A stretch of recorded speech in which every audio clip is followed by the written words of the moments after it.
Alors, exemple de démonstration en déduction naturelle, un exemple un peu plus difficile.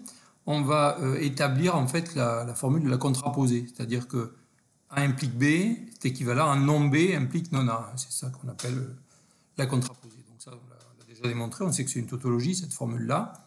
Donc on va prendre la méthode en déduction naturelle. Donc c'est une équivalence. Donc on va établir naturellement, on va introduire un équivalent, introduction équivalent, ici il y aura une règle d'introduction équivalente. Donc pour ça, eh bien, il faut établir les deux implications, c'est-à-dire d'une part je vais partir de A implique B et je vais essayer d'aboutir à non B implique non A. Donc là j'aurai une hypothèse, je l'appelle 1. Et de l'autre côté, je vais partir de non B implique non A et je vais aboutir à A implique B. Donc ça c'est le deuxième travail que j'ai à faire. Hein. J'ai tracé un trait vertical pour bien montrer que c'est deux choses complètement indépendantes que je dois faire. Voilà, donc ce que j'ai écrit là, vous voyez, pour le moment, il n'y a pas vraiment d'initiative de ma part. J'ai juste écrit la formule que je voulais prouver en bas. Et puis, comme le connecteur principal ici, c'est une équivalence, bon, il y a de grandes chances qu'on puisse en tirer comme ça en prouvant les deux implications indépendamment l'une de l'autre. Donc là, j'ai posé ça, j'ai écrit ça, j'ai pas vraiment commencé à réfléchir, savoir comment j'allais faire. Donc, je vais me concentrer maintenant sur la première partie. Il faut que j'arrive à établir que j'ai non B qui implique non A. Alors, non B implique non A, ben ça veut dire que c'est une introduction d'implique que je fais là. Donc ça veut dire que je peux légitimement supposer non B, parce que je vais pouvoir le décharger quand je vais faire l'introduction de l'implique. Ça veut dire qu'en partant de non B, il faut que j'arrive à prouver non A. Bon. Donc, je veux arriver à non A ici. Et ça c'est mon but. Et je vais prendre comme hypothèse non B. Je vais le mettre là. Alors, je vais l'appeler 3, puisque 2 est déjà pris ici. Comment je peux m'en sortir pour arriver à prouver non A? Eh bien, il faut que je puisse utiliser les deux ici. Donc si je veux utiliser A implique B, ben, il faut que je fasse élimination du A. Donc pour ça, ben, je vais prendre l'hypothèse non A, que j'appelle 4. Pardon, pas non A, mais je peux faire élimination d'implique, donc je vais prendre l'hypothèse A. Bon, cela étant, eh bien, je peux faire élimination d'implique me permet d'aboutir à B. Bon, alors, c'est intéressant parce que j'ai B et non B. J'ai B et non B, donc B et non B, donc je fais introduction de bottom, et donc j'ai bottom. Bon, à partir de là, c'est fini. J'ai gagné parce que ben, à partir de A, finalement, je suis arrivé à bottom. Donc ça veut dire que c'est non A qui est vrai. C'est une introduction du nom.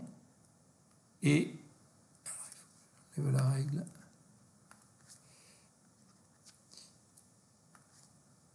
Donc, introduction du nom et déchargement de l'hypothèse 4. Donc ça, c'est parti. 4 est parti. Donc j'ai bien réussi à prouver non A. Donc en partant de non B, je suis arrivé à prouver non A. Donc j'ai bien non B implique non A, introduction d'implique et déchargement de l'hypothèse 3. Donc j'ai bien fait mon côté gauche.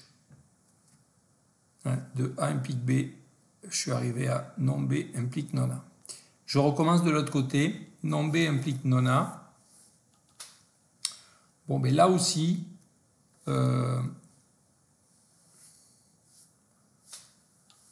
je vais prendre...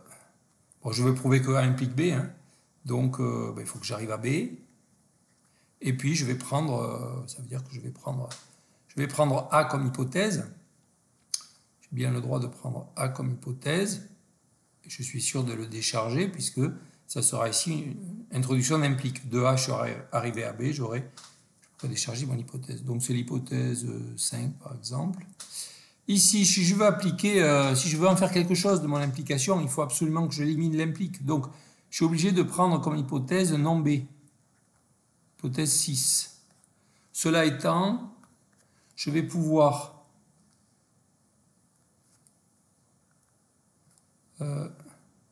éliminer l'implique et en déduire, non B implique non A, je vais en déduire non A. Alors j'ai non A et j'ai A. Donc, je peux en déduire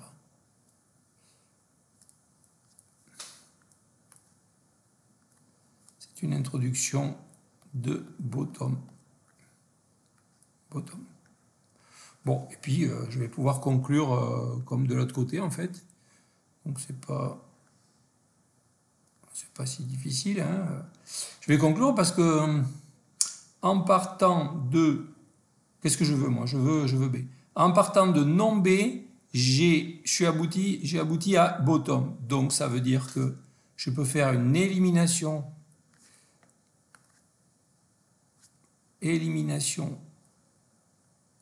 du non me permet de décharger l'hypothèse 6 et donc j'ai bien obtenu B. Cela étant, en partant de A, je suis arrivé à B. Donc j'ai introduction d'implique et déchargement de l'hypothèse 5. Et je termine. Donc, de A implique B, je suis arrivé ici. De non B implique non A, je suis arrivé à implique B. Donc, je suis prêt pour faire mon introduction d'équivalent. Et donc, je peux décharger donc, mes deux hypothèses 1 et 2 qui me restent là. Et j'obtiens bien le résultat souhaité avec donc cette dernière règle. Donc j'insiste pour vous dire qu'il y a toute une partie qui est systématique. Et tout le squelette général de la démonstration, il est automatique. Après, il faut remplir les morceaux.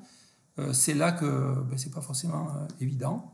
Mais en tout cas, vous avez toujours la possibilité de démarrer la déduction naturelle. En général, il y a toujours quelque chose qui s'impose. Quand vous voulez établir une équivalence, c'est clair qu'il va falloir introduire l'équivalent. Et donc, ça vous structure quand même votre raisonnement.